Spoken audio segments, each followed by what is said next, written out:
வணக்கம். ஆகாஷ்வாணி. மாநில செய்திகள் வாசிப்பவர் சாந்தி ரமேஷ். தலைப்புச் செய்திகள். மின்னணு வர்த்தகத்தில் ONDC வணிக இணையதளம் முக்கிய பங்காற்றியுள்ளதாக பிரதமர் திரு நரேந்திர மோடி தெரிவித்துள்ளார். நாடோடி சமூகத்தினரின் வாழ்வாதார மேம்பாட்டு பணிகளில் அரசு அர்ப்பணிப்புடன் செயலாற்றி வருவதாக மத்திய அமைச்சர் டாக்டர் வீரேந்திரகுமார் கூறியுள்ளார். தமிழ்நாட்டில் ஆண்டுதோறும் 2000 பெண்களுக்கு திறன் மேம்பாட்டு பயிற்சிகள் அளிக்கப்படும் என்று முதலமைச்சர் திரு மு க ஸ்டாலின் தெரிவித்துள்ளார். நீதிமன்றங்களின் வழிகாட்டுதலின்படியே தமிழகத்தில் வீட்டுமனைகளுக்கு அனுமதி வழங்கப்படுவதாக மாநில வீட்டு வசதித்துறை அமைச்சர் திரு முத்துசாமி குறிப்பிட்டுள்ளார். பெண்களுக்கு எதிரான குற்றங்கள் மீதான நடவடிக்கைகளை திமுக அரசு தாமதப்படுத்துவதாக பிஜேபி மாநில தலைவர் திரு அண்ணாமலை குற்றம் சாட்டியுள்ளார். இனி விரிவான செய்திகள். சிறு வணிகத்திற்கு அதிகாரம் வழங்கி மின்னணு வர்த்தகத்தில் புரட்சியை ஏற்படுத்தியதில் திறந்த வெளி வர்த்தக மின்னணு இணையதளம் முக்கிய பங்காற்றியுள்ளதாக பிரதமர் திரு நரேந்திர மோடி கூறியுள்ளார். வர்த்தக பிரிவில் வளத்தையும் வளர்ச்சியையும் இம்மின்னணு இணையதளம் உறுதி செய்திருப்பதாக தமது சமூக வலைதள பதிவில் பிரதமர் சுட்டிக்காட்டியுள்ளார். மின்னணு வர்த்தகத்தை பரவலாக்கும் வகையில் 2021ஆம் ஆண்டு அறிமுகம் செய்யப்பட்ட இந்த இணையதளத்தால் வணிகம் அதிகாரம் பெற்றிருப்பதாகவும் சிறு தொழிலில் பல்வேறு சாதனைகள் படைக்கப்பட்டிருப்பதாகவும் வர்த்தக தொழில்துறை அமைச்சர் திரு பியூஷ் கோயல் சுட்டிக்காட்டியுள்ளார். விற்பனையாளர்களுக்கும் நுகர்வோருக்கும் இடையிலான இடைவெளிகளை களைந்து மின்னணு வர்த்தகத்தை திறந்த வர்த்தக வலைதளம் முன்னெடுத்து செல்வதாகவும் அவர் எடுத்துரைத்தார். டெல்லியில் பல கோடி ரூபாய் பெறுமான பல்வேறு வளர்ச்சி திட்டங்களை பிரதமர் திரு நரேந்திர மோடி நாளை துவக்கி வைப்பதுடன் புதிய திட்டங்களுக்கு அடிக்கல் நாட்டுகிறார். 300 கோடி ரூபாய் மதிப்பிலான மத்திய கல்வி வாரியத்தின் ஒருங்கிணைந்த கட்டட வளாகம் இதில் அடங்கும். புலம்பெயரும் நாடோடி சமூகத்தினரின் வாழ்வாதார மேம்பாட்டிற்கான பணிகளில் அரசு உறுதியுடன் இருப்பதாக மத்திய சமூக நலன் மற்றும் அதிகாரம் அளித்தல் துறை அமைச்சர் டாக்டர் வீரேந்திரகுமார் கூறியுள்ளார். புதுடெல்லியில் இன்று இது தொடர்பான ஆய்வுக் கூட்டத்தில் உரையாற்றிய அமைச்சர், இச்சமூக மக்களுக்கு அடிப்படை வசதிகள் கிடைப்பதை உறுதி செய்யும் வகையில் மாநில அரசுகள் மத்திய அரசுடன் இணைந்து செயலாற்ற வேண்டும் என்று கேட்டுக்கொண்டார். மத்திய அரசின் நலத்திட்டங்கள் இப்பிரிவினரை சென்றடையாதது உரிய ஆவணங்கள் இல்லாததே காரணம் என்றும் அவர் எடுத்துரைத்தார். நாடோடி சமூகத்தினருக்கு கல்வியின் அவசியத்தை வலியுறுத்திய அமைச்சர், இதன் மூலம் அவர்களுடைய வாழ்க்கை தரம் உயரும் என்று சுட்டிக்காட்டினார். பல்வேறு காரணங்களால் பள்ளி படிப்பை பாதியில் நிறுத்தும் மாணாக்கரை கண்டறிந்து மீண்டும் கல்வியை தொடர செய்யும் நடவடிக்கைகளுக்கு மத்திய அரசு தனி கவனம் செலுத்தி வருவதாகவும் அமைச்சர் குறிப்பிட்டார். கேரள மாநிலத்தின் 23வது ஆளுநராக திரு ராஜேந்திர விஸ்வநாத் அர்லேக்கர் இன்று பதவியேற்றார். கேரள ஆளுநர் மாளிகையில் நடைபெற்ற இவ்விழாவில் அம்மாநில உயர்நீதிமன்ற தலைமை நீதிபதி நிதின் மதுக்கர் அவருக்கு பதவி பிரமாணம் செய்து வைத்தார். இந்நிகழ்ச்சியில் கேரள முதலமைச்சர் திரு பினராயி விஜயன் உள்ளிட்டோர் கலந்து கொண்டனர். திரு ராஜேந்திர விஸ்வநாத் பீகார் மாநில ஆளுநராக இதுவரை பணியாற்றியுள்ளார்.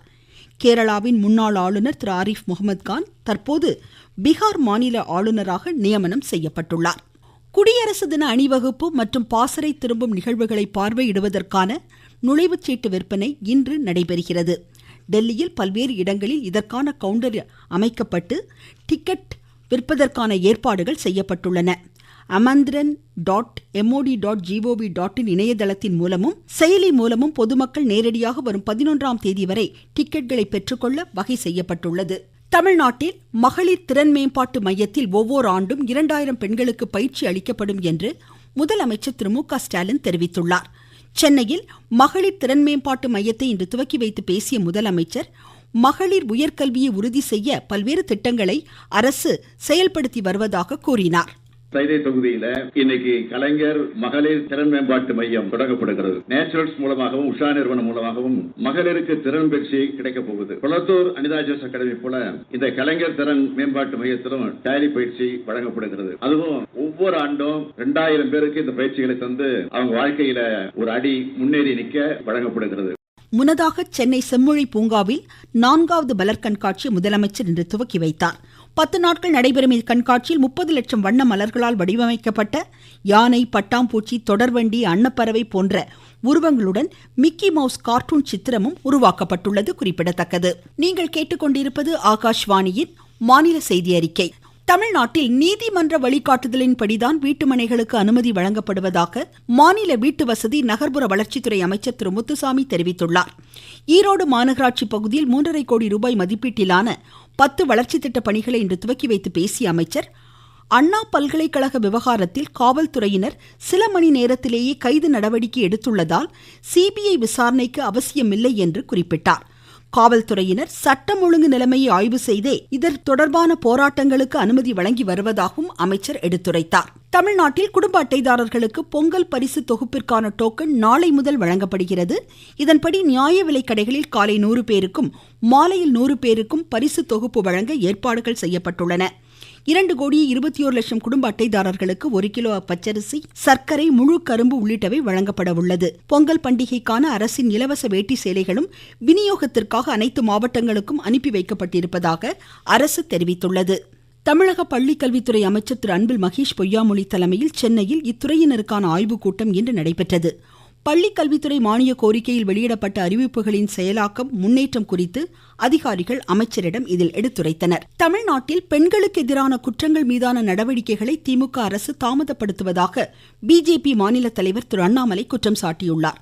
சமூக வலைதளத்தில் அவர் வெளியிட்ட பதிவில், அண்ணா பல்கலைக்கழக மாணவி பாலியல் வன்கொடுமை வழக்கில் தொடர்புடையவர்கள் குறித்த தகவல்களை அரசு மறைக்க முயற்சிப்பதாக குறை கூறியுள்ளார். தமிழ்நாட்டில் காவல்துறை செயலிழந்துள்ளதாக பாமக நிறுவனர் டாக்டர் ராமதாஸ் குற்றம் சாட்டியுள்ளார். திண்டிவனத்தில் இன்று செய்தியாளர்களிடம் பேசிய அவர், சட்டம் ஒழுங்கு விஷயத்தில் மாநில அரசு கூடுதல் அக்கறை காட்ட வேண்டும் என்றும் காவல்துறையை சுதந்திரமாக செயல்பட அனுமதிக்க வேண்டும் என்றும் குறிப்பிட்டார். மாநிலத்தில் போதைப்பொருள் விற்பனை அதிகரித்து வருவதாக அவர் எடுத்துரைத்தார். அரசின் தோல்விகளை கண்டித்து போராட்டம் நடத்தும் எதிர்க்கட்சிகள் மீது அடக்குமுறை பிரயோகிக்கப்படுவதாகவும் அவர் குற்றம் சாட்டினார். 500 அரசு பள்ளிகளை தனியார் பள்ளிகளின் வாயிலாக மேம்படுத்துவதற்கான நடவடிக்கையை அரசு கைவிட வேண்டும் என்றும் அவர் கேட்டுக்கொண்டார். மத்திய அரசின் தூய்மை பாரத இயக்க திட்டத்தின் கீழ் திருவாரூர் மாவட்டம் நீடாமங்கலம் ஒன்றியத்திற்குட்பட்ட எடமேலையூரில் தூய்மை பணிகளை மேற்கொள்ள ஊராட்சிகளுக்கு பேட்டரி பொருத்தப்பட்ட ஆட்டோ வாகனம் வழங்கும் நிகழ்ச்சி இன்று நடைபெற்றது. மாநில தொழில்துறை அமைச்சர் திரு டி.ஆர்.பி. ராஜா, மாவட்ட ஆட்சித்தலைவர் திருமதி சாருஸ்ரீ உள்ளிட்டோர் இந்நிகழ்ச்சியில் கலந்து கொண்டனர். மதுரை மாவட்டம் அவனியாபுரத்தில் ஜல்லிக்கட்டு நடைபெறுவதையொட்டி பந்தக்கால் நடும் பணிகளில் மாநில வணிகவரித்துறை அமைச்சர் திரு மூர்த்தி, மாவட்ட ஆட்சித்தலைவர் திருமதி சங்கீதா உள்ளிட்டோர் இன்று பங்கேற்றனர். கொடைக்கானலில் தயாரிக்கப்படும் சாக்லேட் அங்கு வரும் சுற்றுலா பயணிகள் ஆர்வத்துடன் வாங்கி செல்வதால் அதன் உற்பத்தி அதிகரித்துள்ளதாக எமது செய்தியாளர் கூறுகிறார். கொடைக்கானலுக்கு வரும் சுற்றுலா பயணிகளை கவரும் வகையில் சுற்றுலா தலங்களும் ஹோம்மேட் சாக்லேட்டுகளும் அமைந்துள்ளது. 100க்கும் மேற்பட்ட ஹோம்மேட் சாக்லேட்டுகள் வண்ண வண்ண நிறங்களில் பலவித சுவைகளில் தயாரிக்கப்பட்டு வருகின்றன. இதில் பாதாம், பிஸ்தா, முந்திரி, பல வகை, வால்நட், பட்டர்ஸ்காட்ச், ஆல்மண்ட் உள்ளிட்ட பல்வேறு சாக்லேட் வகைகள் தயாரிக்கப்படுகிறது. புதிய அறிமுகமாக ஹாட் சாக்லேட் தற்பொழுது அறிமுகப்படுத்தப்பட்டுள்ளது. இது சுற்றுலா பயணிகளை பெரிதும் கவர்ந்து வருகிறது. கொடைக்கானலிலிருந்து ராஜசேகரன், சுப்பிரமணிய பாரதி. கிருஷ்ணகிரி மாவட்டம் தேன்கனிக்கோட்டை அருகே பொதுமக்களை அச்சுறுத்தி வந்த சிறுத்தை புலி பிடிபட்டதாக எமது செய்தியாளர் கூறுகிறார். கிருஷ்ணகிரி மாவட்டம் தேன்கனிக்கோட்டை பகுதிகளில் சிறுத்தை புலி நடமாட்டம் இருப்பதாக பொதுமக்கள் புகார் தெரிவித்திருந்தனர். இதனை அடுத்து வனத்துறையினர் தீவிர தேடுதல் வேட்டையில் ஈடுபட்டு வந்தனர். எனினும் கடந்த பல மாதங்களாக வனத்துறையினருக்கும் போக்கு காட்டிய சிறுத்தை புலியினை கூண்டு வைத்து பிடிப்பதற்காக இஸ்லாம்பூர் பகுதியில் கடந்த மாதம் கண்காணிக்கப்பட்டதில் இன்று அதிகாலை அந்த கூண்டில் சிறுத்தை புலி பிடிபட்டது. இதனால் தேன்கனிக்கோட்டை பகுதி மக்கள் நிம்மதி அடைந்தனர். கிருஷ்ணகிரியிலிருந்து சி. ராஜா. கடலரிப்பு காரணமாக திருச்செந்தூர் அருள்மிகு சுப்பிரமணியம் சுவாமி திருக்கோவிலுக்கு வரும் பக்தர்கள் கடலில் நீராடுவதில் சிரமம் ஏற்பட்டுள்ளதாக எமது செய்தியாளர் கூறுகிறார். திருச்செந்தூர் அருள்மிகு சுப்பிரமணிய சுவாமி கோவில் முன்புள்ள கடற்கரையில் கடல் சீற்றத்தின் காரணமாக சுமார் 8 அடி ஆழத்திற்கு கடலில் அரிப்பு ஏற்பட்டுள்ளது. இதன் காரணமாக பக்தர்கள் கோவில் கடற்கரையில் நீராட முடியாத சூழ்நிலை ஏற்பட்டுள்ளது. கோவில் முன்புள்ள படிக்கட்டு பகுதியிலிருந்து கடலுக்குள் இறங்க முடியவில்லை. அந்த பகுதியில் அதிக அளவில் கற்கள் உள்ளது. இந்த நிலையில் பக்தர்கள் பாதுகாப்பாக குளிப்பதற்கு தேவையான நடவடிக்கைகளை காவல்துறையினர், கடற்கரை பணியாளர்கள் ஈடுபட்டு வருகின்றனர். தூத்துக்குடி மாவட்ட செய்தியாளர் ஏ. லட்சுமணன். சிவகங்கை மாவட்டத்தில் உரிய விதிகளை பின்பற்றாமல் மருத்துவ கழிவுகளை வெளியேற்றும் நிறுவனங்கள் மீது நடவடிக்கை எடுக்கப்படுவதோடு அபராதம் விதிக்கப்படும் என்று மாவட்ட ஆட்சித்தலைவர் திருமதி ஆஷா அஜித் எச்சரிக்கை விடுத்துள்ளார். இண்டோரில் நடைபெறும் சர்வதேச டென்னிஸ் ஆடவர் ஒற்றையர் காலிறுதிக்கு முந்தைய சுற்றில் இந்தியாவின் சிராக் துரான் பிரான்சின் ஃப்ளாரன் பேக்ஸையும், சித்தார்த் ராவத் ரஷ்யாவின் எகோரையும் தற்போது எதிர்கொண்டுள்ளனர். மீண்டும் தலைப்புச் செய்திகள். மின்னணு வர்த்தகத்தில் ONDC வணிக இணையதளம் முக்கிய பங்காற்றியுள்ளதாக பிரதமர் திரு நரேந்திர மோடி தெரிவித்துள்ளார்.